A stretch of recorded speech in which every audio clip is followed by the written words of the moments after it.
Mummy मला vada pav, mummy मला मिसळ पाव पाव. काय लेकरन काय सोंग आहे. आम्ही एका घरी गेलो, भागवत भाऊ माय भाकरी करती, पोरग दारात बसलेलं, शिष्टी मारी झाली. आता काय करू नका. हो, पोरग दारात बसलेलं, पोरग मुक्क, पोरग माईकडे बघायलो, मायाकडे बघायला. पोर कसं करलं माईला, मम्मी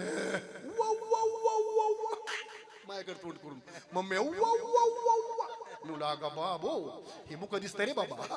मी म्हणलं मावशी काय म्हणते व, मावशी माहेरच खोळली म्हणजे बांधे, त्याला माया व्हावं लागत. माय म्हणलं सांग ना माय, तू सक्की माय काय म्हणतोय तू.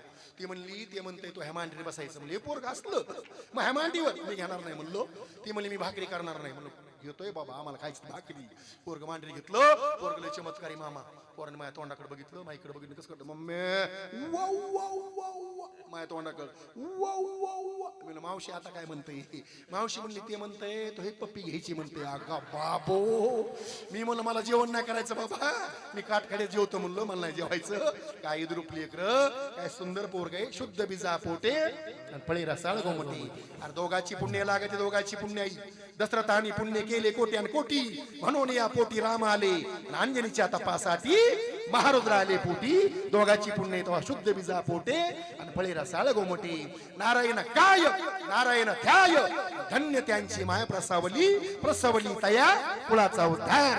अंजनीच्या तपासाठी आईने पुण्य केलं, लेकराच्या कामा आलं.